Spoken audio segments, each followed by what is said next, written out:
Meu Deus, não fazem isso. Doutor Rui Verde, aqui uma Manuel José, depois vou responder no final, tocou-me com uma forma de direito de resposta, vou-te responder no final, só para não era para fazer aqui um bate-boca, mas depois no final vou-te responder. Doutor Rui Verde, essa questão da privatização, reprivatização, o doutor Rui Verde já fez muitos escritos sobre este assunto. O que é que há de novo, doutor Rui Verde? Bom, eu vou fazer mais escritos sobre o tema. Mas, enfim, vamos falar em três partes, digamos assim. A primeira parte é a seguinte. No setor não petrolífero angolano, no passado, havia 3 ou 4 grupos que dominavam a economia. E já sabemos quais são. Era a Isabel dos Santos, era o Coplipa, era o Dino, depois havia o grupo Mitrelli. Pronto, eram os grupos que dominavam no passado. E por causa do domínio desses grupos, a economia era fechada, não era uma economia de mercado, não funcionava. Na prática eram uma espécie de monopólios, quer dizer que eles fixavam os preços que queriam e ganhavam o dinheiro que queriam. Depois tivemos então a tal intervenção do Estado que considerou que esses ativos, que essas empresas resultavam de roubos do tesouro. E então, de um modo geral, por várias técnicas jurídicas que não vou aqui discutir, umas foram confiscos, outras foram nacionalizações, outras foram meras apreensões, ficaram com essas empresas todas. E o que é que se está a perceber agora? Na realidade se criaram outros grupos, mas com a mesma função. E agora temos novos grupos, Garrinho, Matapalo, Mitrelli manteve-se, Gemcor, e continuamos a ter o setor não petrolífero dominado, outra vez, por grupos que, na realidade, são monopolistas. Em alguns casos é a mesma gente que conseguiu fazer uma transição hábil, em outros casos, naqueles que eram mais expostos politicamente, passaram dos velhos políticos para os novos políticos. Isso é o que está a acontecer na prática. E, portanto, não há novidade nenhuma, há apenas uma substituição de elites, digamos assim, que não está a contribuir para nenhuma melhoria económica. Este é, digamos, o contexto. Agora, descendo ao concreto, neste momento temos 2 empresas que estão debaixo de foco. Primeiro é o BFA, que é o segundo maior banco de Angola, e neste momento o BFA é controlado pela Unitel, tem uma participação a seguir do BPI, que é um banco espanhol, embora tenha sede em Portugal, é um banco espanhol, mas o BPI quer sair do BFA, apenas quer vender a quem inspire confiança.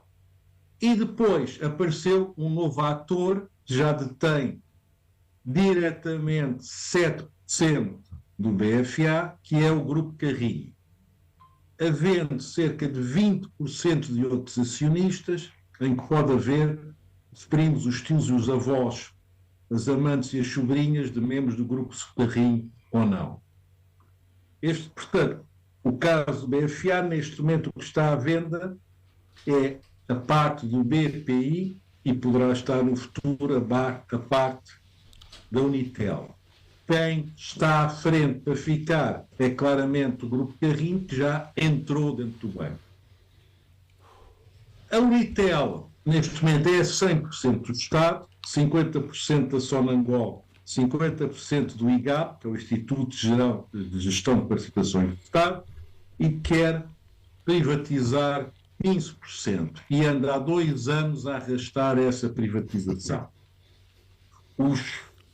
No mercado fala-se também do Grupo Carrinho, embora o Grupo Carrinho já tenha desmentido oficialmente esse interesse. O grande problema aqui é que parece que estas privatizações não vão ser, na realidade, vão ser privatizações à russa. O que é que são privatizações à russa? São vendas ao desbarato a aliados do Presidente da República.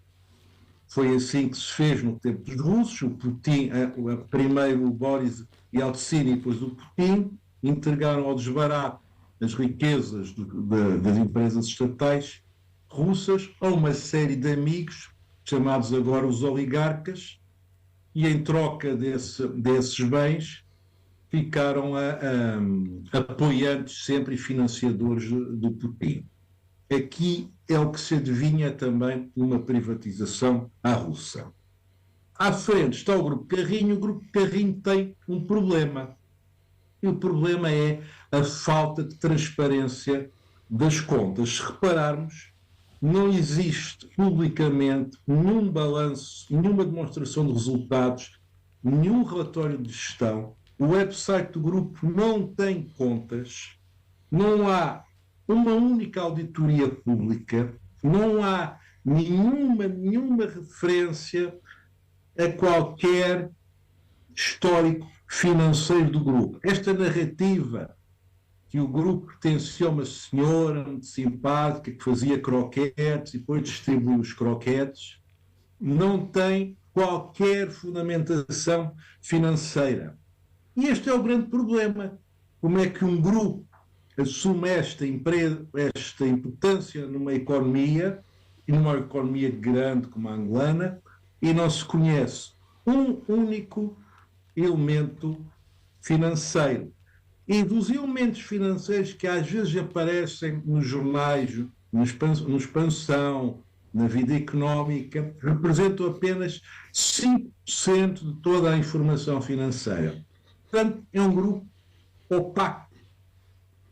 Não se conhece absolutamente nada. E este é o grande perigo destes grupos económicos angolanos. Doutor Rivera, estamos diante de um embuste económico, estamos diante de uma fraude que está a ser cometida por quem está nessa altura a fazer a gestão do dinheiro ou do património público, que está a usar como uma espécie de laranja. Ao nível do Estado, estamos no mínimo perante negligência, porque estão a entregar dinheiro a uma empresa da qual não há uma única auditoria pública. Ao nível do que é a empresa, a gente não pode dizer o que é. Pode ser a melhor gestão que há a sul do deserto Saara, que conseguiram transformar croquetes num grande grupo, ou pode ser a maior fraude ao nível do grupo Saara. Não sabemos responder porque não há contas públicas. Não há absolutamente nada. E isto é extremamente grave. Mas o mesmo se aplica às outras grandes empresas, outros grandes grupos angolanos. Têm estruturas legais que os permitem estar a atuar sem saber absolutamente nada sobre eles. Quem os financia, as receitas que têm, de onde vem o dinheiro, onde faz os investimentos, quais os dividendos que pagam, que impostos pagam em Angola, não se sabe nada. Isto é uma coisa incrível. Não saber absolutamente nada em termos de instrumentos e de demonstrações financeiras destes grandes grupos. Portanto, podem ser tudo, podem ser nada, e efetivamente, mudando o Presidente da República, podem desaparecer como bolas de sabão de crianças. Mas esses ativos não são atrativos para homens de negócio, principalmente empresários estrangeiros, não se sentem atraídos? Sabemos que a nossa economia, face a essas oligarquias e alguns monopólios, pode afugentar quem pretende efetivamente investir de forma séria no nosso país. Evidente que sim. E eu não posso entrar em detalhes, mas tenho muita experiência disso ao nível da City de Londres, que me contactam muitas vezes investidores estrangeiros para fazer due diligence, e um dos grandes problemas deles é a influência que estes grupos, e não vou destacar nomes neste caso, têm ou não têm nos vários negócios, podem afetar ou não podem afetar os vossos negócios. Obviamente que são sinais vermelhos ou cor de laranja para investimentos estrangeiros. Enquanto houver estes grupos em Angola, porque não se conhece nada na realidade, não haverá investimento externo real. Nós não sabemos de onde vem o dinheiro, na realidade. não sabemos quem está por trás. Eu sei que há imensas teorias sobre isso, mas a verdade é que não se sabe, que não há uma única conta pública destes grandes grupos, a começar pela Carrinho. E não é sustentável. E esta questão da Boldiva estar no comando, na liderança desse processo da venda dessas ações e tendo como, vamos lá, a figura máxima da Boldiva, a filha do presidente, e sendo o presidente, o chefe do executivo, quem ordenou o retorno dessas empresas para o setor privado e a venda de outras ações para o setor privado. Pela primeira vez estamos a olhar também aqui o olhar para a privatização de algumas ações da Sonangol. Isso retira alguma credibilidade ou devemos aceitar, uma vez que aqui o histórico empresarial reside em figuras ligadas ao partido no poder?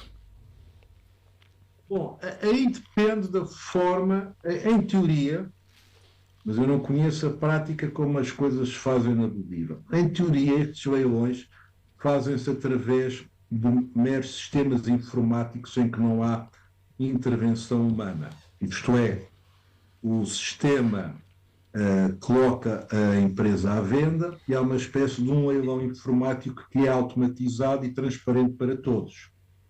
Se é aí que se passa, à partida, pode ser a filha do presidente ou pode não ser ninguém. Se é uma negociação mais informal ou com a intervenção humana, torna-se diferente. O que acontece na maior parte das bolsas mundiais é que estas licitações se fazem de forma transparente, simultânea e por modo informático. À partida, não há intervenção do presidente a decidir nada, no final a assinar ou qualquer coisa assim. Isso em teoria. Isso em teoria. Não é pura. Eu não sei como é que funciona na prática. Na prática. Não sei como é que funciona. Muito obrigado, doutor. Acorda cedo, põe o pé na estrada, deixa o filho em casa com uma vontade de voltar para casa. Quando chega a praça,